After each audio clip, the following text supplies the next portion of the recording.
rápido. Lo que deben de saber, he sacado alguna recopilación de información de la norma de la I050. La I050, no, que ustedes están, ¿no? Aquí están, ¿no? Están llevando cimentaciones, 0 sur, 02, ya, ¿no?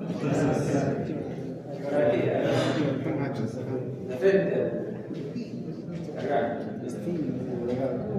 La importancia de una cimentación, bueno, miren, la importancia de una cimentación básicamente es esencial en cualquier tipo de edificación. Si no hay cimentación, no hay edificación. ¿Sí? Es como decir nosotros, si estamos de pie, esto que tenemos nuestros pies, ¿sí? Y básicamente la cimentación son los pies de la edificación o de cualquier edificación. Podemos tener diferentes cimentaciones, pueden ser dos grandes grupos, superficiales y profundas, pero dentro de estos grupos se dividen en, digamos, podría ser por componentes, podría ser uno, las aisladas, ¿no?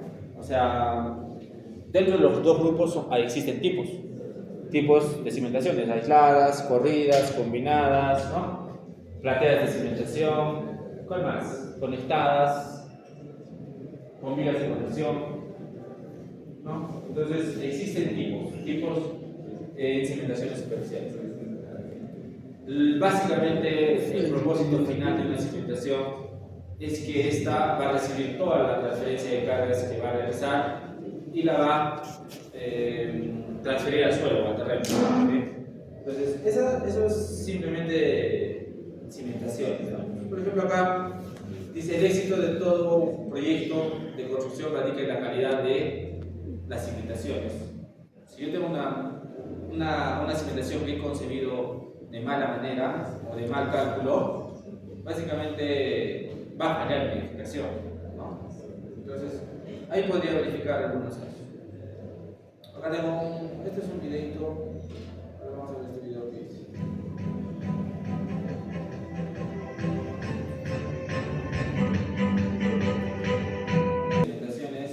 Siempre va a ser en función a las cargas que ustedes van a analizar, pero tienen que verificar bien sus resultados.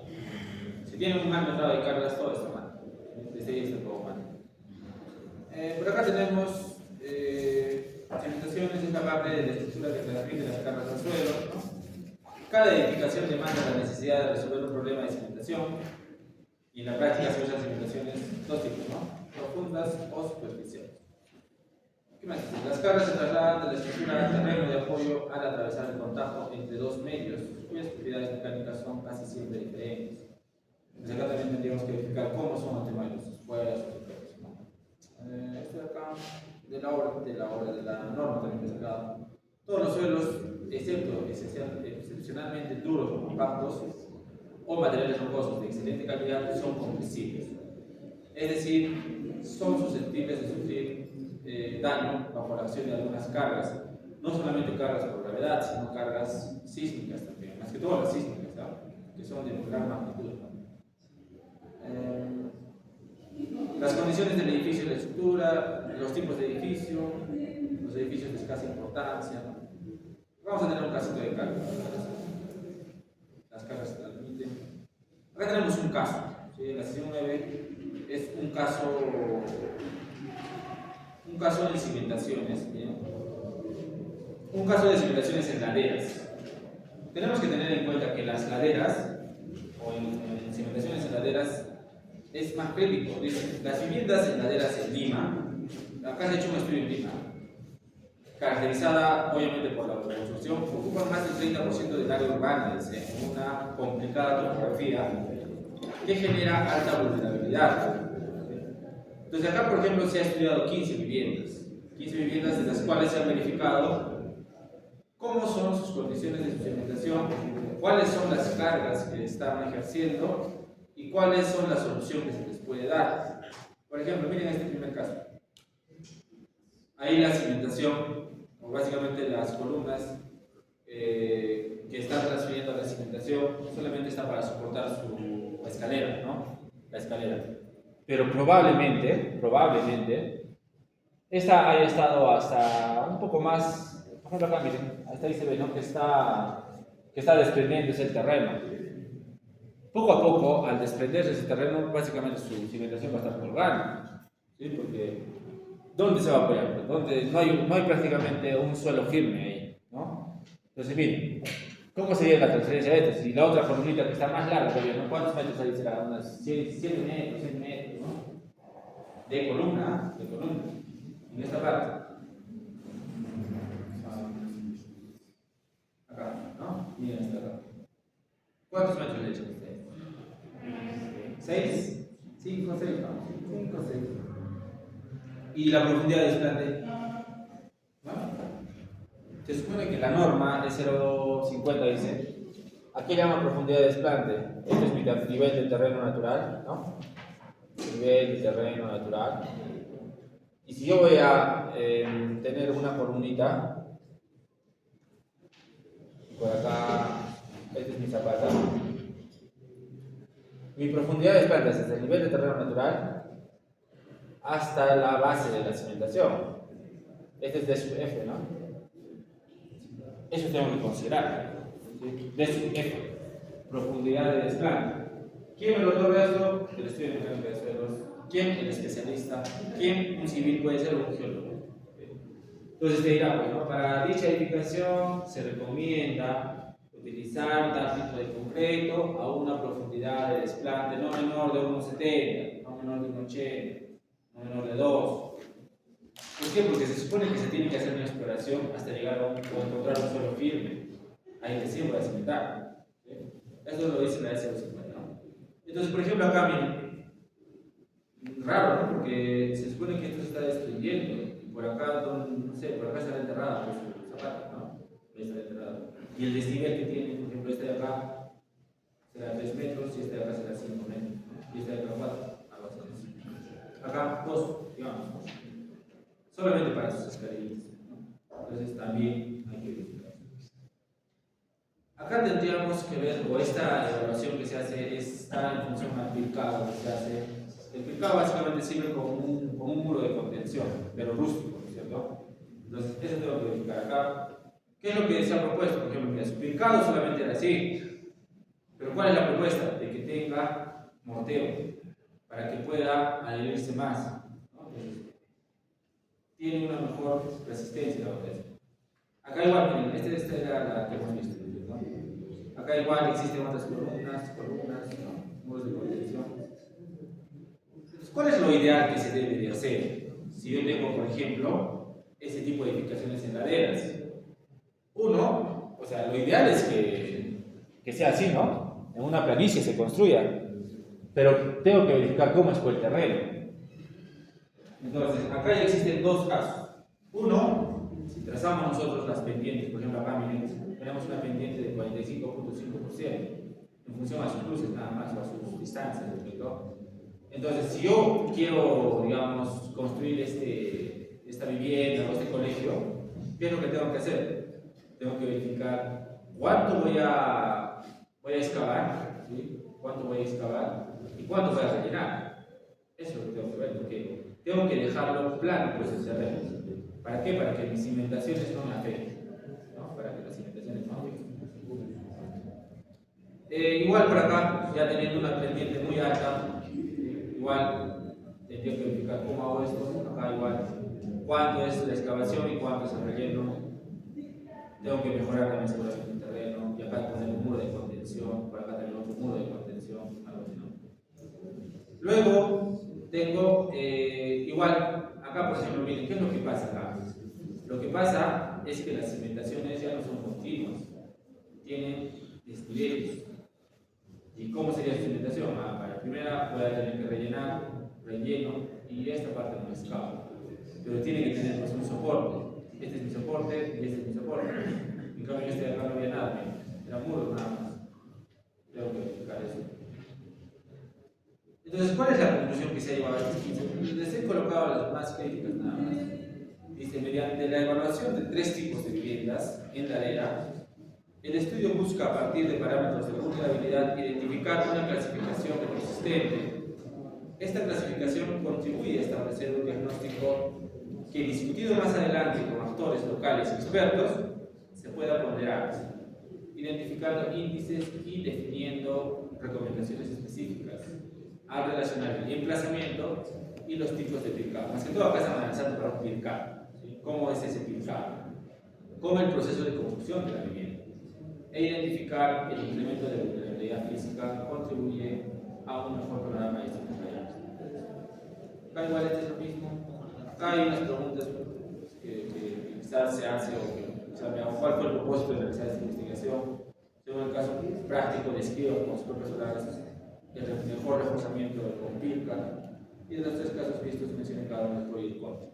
Esta sería la semana, esta semana, que es introducción nada más.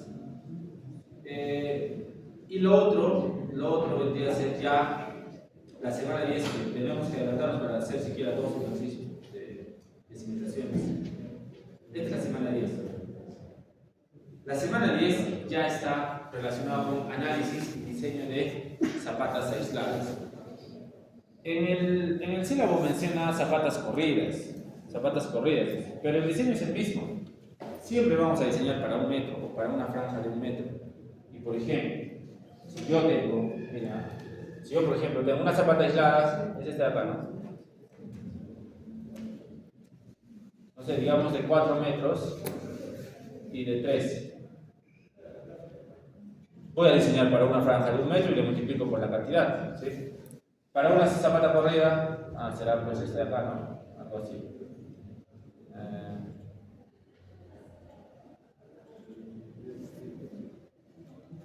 Por acá, ¿no? Y esta de acá será la carga distribuida. No sé, digamos tengo una. Entonces, por eso es que estoy colocando zapatas aisladas. Hay que identificar primero cómo voy a dimensionar una zapata. Porque se supone que yo no tengo ningún parámetro más que la capacidad portante del suelo. ¿Ah? ¿Cómo dimensiono? Dimensiono con la carga por servicio que yo tengo, ¿no? Eso voy a dimensionar el área, ¿sí? El área.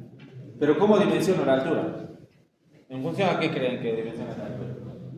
Por ejemplo, si les preguntan, ¿cuánto va a ser, digamos, mi altura de mi zapato? No sé, 15, 20, 30, 40, 1 metro. ¿Cuánto? ¿Cuánto pueden dar ustedes un valor? ¿Cuánto creen? ¿Cuánto altura?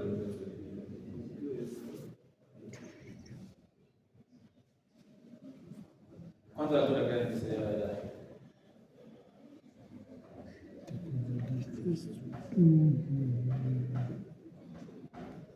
30, 20, 50, 70, en función a qué está eso. Entonces, eso está en función a esto que ustedes ven.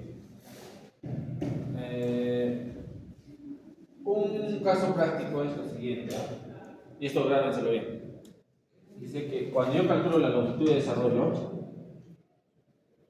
con fórmulas, para obtener mi peralte efectivo, dice que es longitud de desarrollo más 10. Para obtener la altura de mi zapata es peralte más 10. ¿De dónde sale esto? Más o menos nace de algo similar a las vigas, después de las vigas, el peralte D. Yo tomo el 0 por acá, ¿no? Aquí igual este D. Pues este D es H. H es igual, perdón, D, ¿no? D, H, ¿no? D, aquí es igual D, H, menos el recubrimiento, ¿no? El recubrimiento, menos el phi del estribo y menos el phi del acero longitudinal medios, ¿no? Así calculo D, ¿sí? Ese sería un cálculo exacto. Pero por eso lo hemos adoptado, pues. Cuando es una capa, D es H-6. Cuando son 2 capas, D es H-9. Pero si ustedes calculan esto, va a darnos un valor muy similar. Y es más o menos esto de acá. Todo tiene que ver en función a la longitud de desarrollo. ¿Cuánto es la longitud de desarrollo? Eso quiero saber. ¿Qué es una longitud de desarrollo? ¿Qué quiere decir longitud de desarrollo? ¿O para qué nos sirve la longitud de desarrollo? ¿Para qué queremos eso? Eso ya lo voy a poner uno, ¿no? ¿Qué es una longitud de desarrollo? Eso está, por ejemplo, justo lo pusimos hoy día con los muchachos de uno, creo.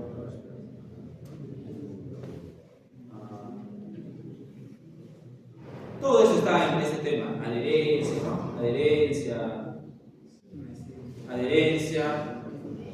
está en el capítulo 12 de la S60. Adherencias, están longitudes de desarrollo. Estas longitudes de desarrollo. ¿A qué es igual la longitud de desarrollo? ¿Saben a qué es igual? ¿Han calculado eso? ¿No? ¿Qué es una longitud de desarrollo? ¿Para qué sirve? La longitud de desarrollo tiene que ver con la adherencia. ¿La adherencia entre quién? La adherencia entre el acero y el concreto. ¿Por qué les digo esto?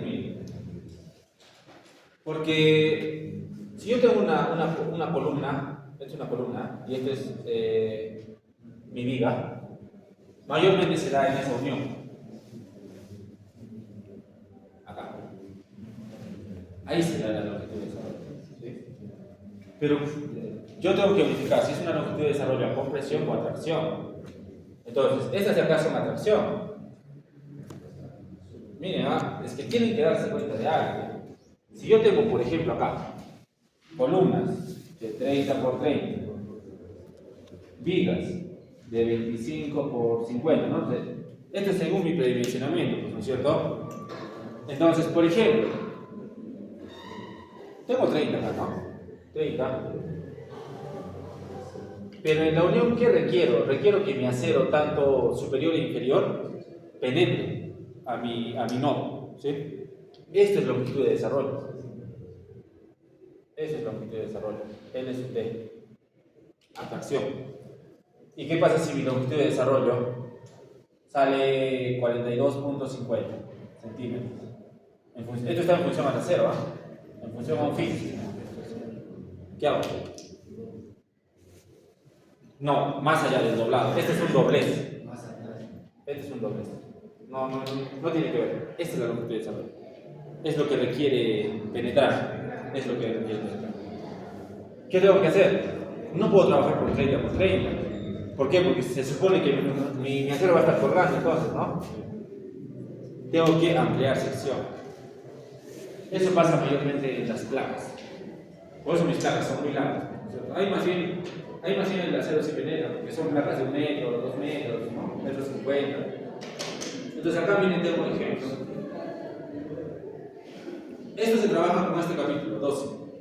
Ahí pues, ¿no? Las condiciones, son dos condiciones, para aceros de 3/4 a menos y para aceros de 3/4 a más. Voy a utilizar estas fórmulas, pero estas fórmulas están en distintas unidades, están en newtons milímetro cuadrado. Entonces, ¿qué es lo que tengo que hacer? Tengo que modificar. Acá, por ejemplo, miren, esa es la longitud de desarrollo que les digo. Esa es la longitud de desarrollo. Tengo dos casos. Un caso es cuando cumple mi estribo el capítulo 11.5.6 y el otro cuando no cumple. Entonces, yo necesito saber cuánto es. Estas fórmulas que ustedes ven, se hace una equivalente. ¿Por qué? De toda esta fórmula, miren, de toda esta fórmula bien larga, se hace un equivalente a esta formulita. A estas dos de acá. A esta. Estas son las dos fórmulas. ¿Sí? Dice, para barras menores a 3/4, voy a utilizar esa fórmula. Esa sí está en unidades kilogramos centímetro cuadrado. Y para barras de 7/8 a más, voy a utilizar esta otra tabla. Entonces, como mi ejercicio me dice, miren, mi ejercicio me dice, ejemplo, calcular la longitud de desarrollo para una viga que tiene las siguientes características. Viga 25 por 70. Recubrimiento 4 centímetros, el phi del estribo 3/8 y el phi del acero longitudinal 3/4. Aquí es igual 3/4 en centímetros. El diámetro de la barra 1.91 centímetros. ¿Para qué necesito el diámetro de la barra? Porque acá está el diámetro de la barra. Entonces, tendría que verificar qué es pues este valor de T y E. Ese es el valor de la ubicación y el epóxico. ¿Sí? ¿Y el lambda qué es? El lambda es qué tipo de concreto es, ¿no? Si yo en la ubicación digo que no son barras superiores, son otras barras, pueden ser inferiores, le coloco un valor de 1. El epóxico, ¿tiene o no tiene un tratamiento epóxico? No tiene tratamiento epóxico. Entonces le voy a colocar que mis barras no tienen un tratamiento superficial, entonces también es 1. Y mi concreto ¿es un concreto liviano o peso normal? ¿A qué se le llama concreto liviano? Liviano. Y normal, de peso, a peso estamos hablando. Peso está en función ¿cómo se llama? Al peso por unidad de volumen, ¿cierto? Pesos livianos, concretos de 1900 o morteros nomás, ¿no? Concreto normal o peso normal ya son 2400 kilos metro cúbico o 2.4 toneladas. Entonces como todos mis valores son 1, pues el caso 1, ¿no? Ahí está, por ejemplo, miren acá. FY 4200. La ubicación 1, el epóxico 1, lambda 1, 8.2 por raíz de F'C 210 y el diámetro de la barra. Entonces haciendo cálculos con todo esto, ¿cuánto requiere de longitud de desarrollo? Mi columna, 67.5. ¿Qué quiere decir? Que estas dimensiones de 30 por 30, 40 por 40, 50 por 50 no satisfacen a esto. Tengo que aumentar sección. ¿Sí? Tengo que aumentar sección. Para eso existe una tabla. ¿Sí? Para eso existe una tabla. Miren el cálculo de 67.51 para un acero de 3/4, ¿no es cierto? Para barras de 3/4. Y acá hay una tabla. Miren. Longitudes de anclaje en tracción para barras inferiores. Barras inferiores se refiere en la viga y la barra de abajo. Y las superiores es en la parte de arriba. Barras inferiores, ¿cuánto sale? 67. Nosotros hemos calculado 67.5. Por ahí, medio centímetro más. Entonces, puedo utilizar esto para concreto de 210. ¿Cuánto requiero de anclaje? Para una pulgada. 112. Más de 1 metro. Entonces, tengo que verificar eso. Para de media, 45 centímetros, ¿no? Para 3 octavos de 34. Entonces, si se dan cuenta, algunos la mayoría de los que está llevando se sorprenden, son muy grandes nuestros elementos, están saliendo de 1.30 por 1.30, ¿no? ¿Por qué? Porque tienen que tener estas condiciones. Y eso se funciona al peso también. Si no cumple, ya no le colocaré cuadrado, sino le colocaré más rectangular para que cumpla esa unión. Entonces, eso es las longitudes de anclaje, y eso es lo que nos dice acá. ¿Dónde estábamos? Longitud de desarrollo. La longitud de desarrollo quiere decir que cuánto de distancia necesita, ¿para qué? Para que pueda adherirse bien ese acero con el concreto. Entonces, mi longitud de desarrollo para compresión, acá tenía otro ejemplo para compresión. Para compresión. Este es para tracción, Este es para compresión. Esta formulita vamos a utilizar. 12.3, en el capítulo 12.3. Longitud de desarrollo para barras corrugadas y para alambres corrugados a compresión. ¿Sí? Son dos fórmulas nomás, estas de acá. Y el punto 1 que dice, miren, la longitud de desarrollo para barras corrugadas, LDC, porque están en compresión, se debe calcular a partir de las siguientes dos ecuaciones, estas dos, y de los factores de modificación, pero no debe ser menor de 200 milímetros o 20 centímetros. ¿Qué quiere decir? Entonces, mínimamente mi longitud de desarrollo tiene que tener 20 centímetros de profundidad. ¿Sí? Y lo otro que tengo que calcular con estas dos. Entonces, estas de acá, estas fórmulas están en newtons, milímetro cuadrado. ¿Sí? Estas de acá, esta formulita que ven acá, esta está en kilogramos centímetro cuadrado. Esa de ahí, con esta voy a calcular. Entonces, acá está un ejemplo. Para barras de 3/4, por ejemplo, mi columna tiene barras de 3/4. ¿Sí? Barras de 3/4. El estribo de 3 octavos. La longitud de desarrollo, 0.075 por F10, F'C. ¿Cuánto tengo el primer valor? 41.52. La longitud de desarrollo, la siguiente, 34.40. Utilizo la mayor de estas tres. Puedo utilizar una longitud de desarrollo de 41.45. 45. Entonces yo puedo encontrar cuánto es mi altura de las zapatas. ¿Sí? ¿Cuánto es mi altura de las zapatas? Entonces, eso sería para longitudes de desarrollo para compresión, ¿sí? Para compresión. Bueno, estos son los ganchos, ¿no? Los ganchos que también ustedes ya lo han visto. Entonces, acá, por ejemplo, ya tengo cuánto es mi longitud de desarrollo. O sea, los puntos fundamentales es longitud de desarrollo, el phi de la barra, el recubrimiento para obtener una altura de la zapata. Una altura de la zapata. Esas son las partes de una cimentación. Tengo los tipos de cimentación: aisladas, combinadas, conectadas, corridas, losas de cimentación a falta, ¿no? Esos también son los tipos. Eso dice, las zapatas corridas tienen como característica principal, es una forma T invertida, ¿no? Una forma T, una T invertida. ¿Qué vamos a ver? Vamos a hacer dos verificaciones. Dice, las zapatas corridas con forma rectangular suelen tener una base de 30 centímetros de altura. No obstante, en ocasiones, esta medida puede ser mayor, puede modificar. Algunos marcos normativos especifican que las zapatas corridas son aquellas que recogen más de 3 pilares.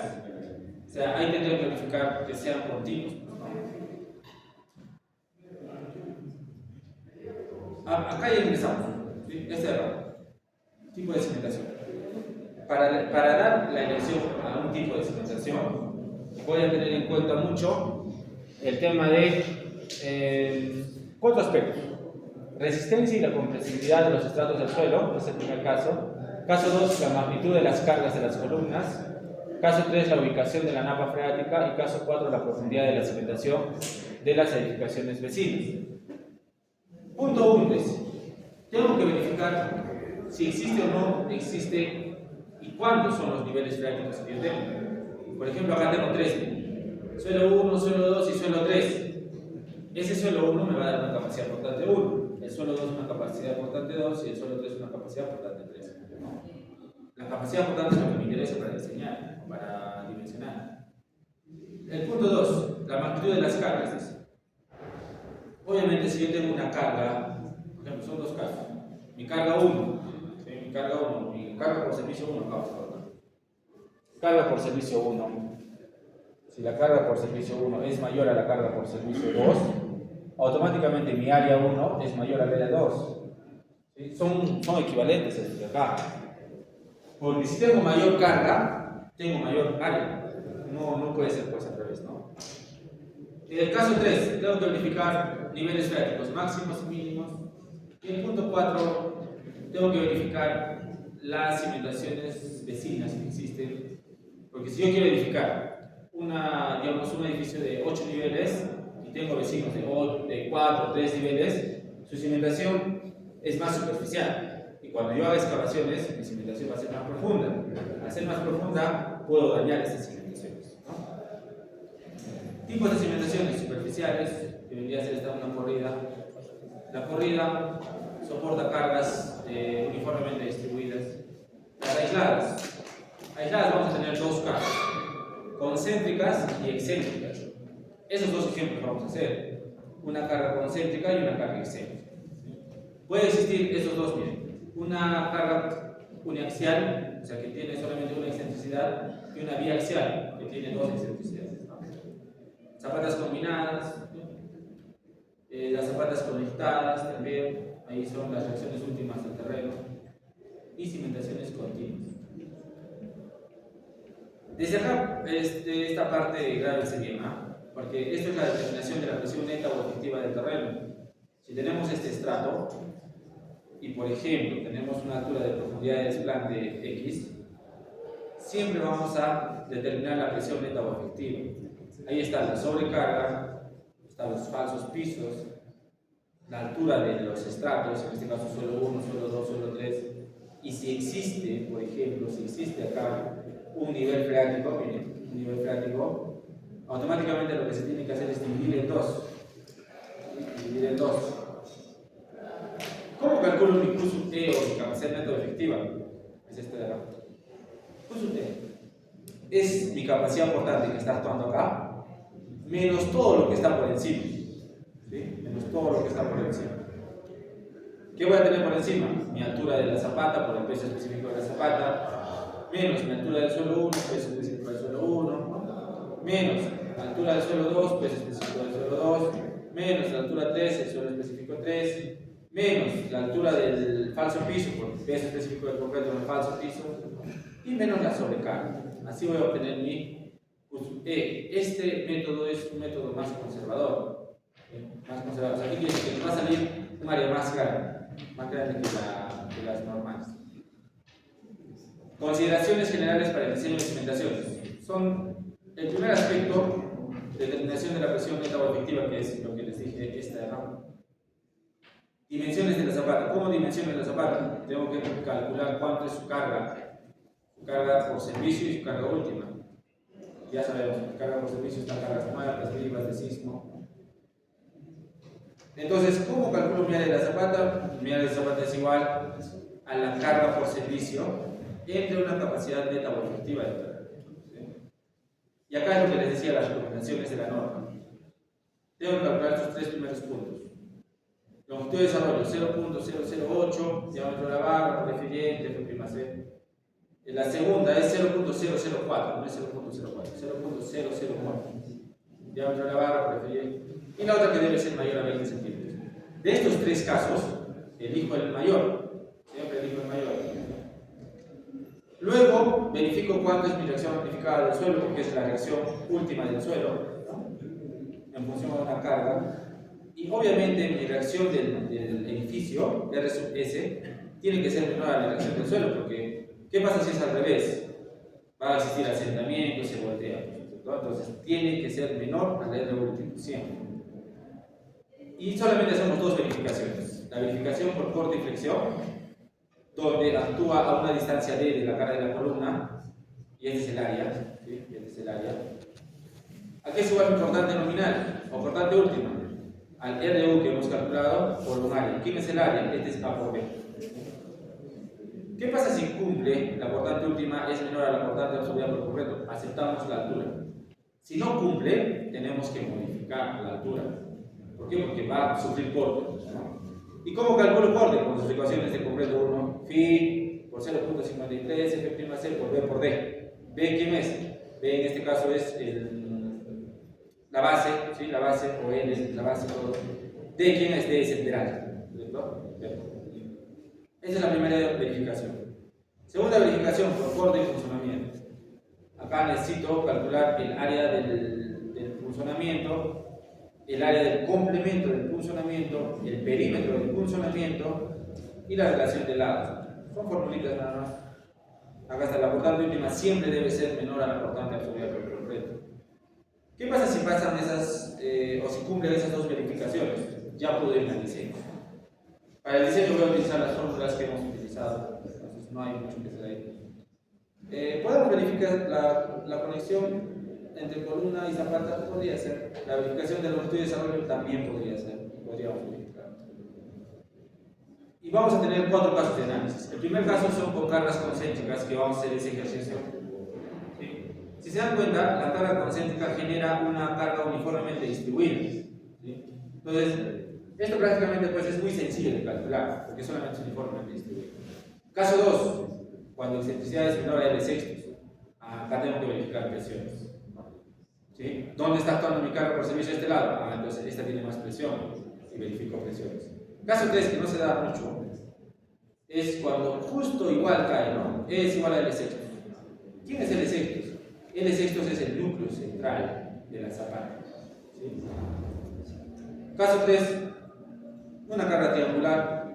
El esfuerzo mínimo es 0, el esfuerzo máximo es 2 veces la carga por servicio sobre un área. Y el caso 4.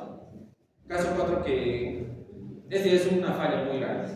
¿Qué quiere decir? Que mi carga está actuando casi al borde de mi cimentación. ¿Qué es lo que va a producir eso? Fallas por volteos, presión o deslizamiento. O sea, está aplastando, pues, ¿no? A mi cimentación.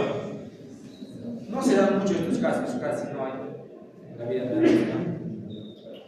Entonces, ese ejemplo vamos a hacer el día martes, más tarde, mañana estudiar. Este acá, ejemplo.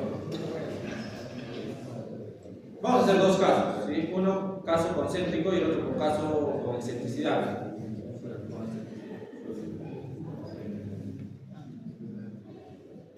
Ya, entonces acá nos quedamos. La pasado, tienes que hablar con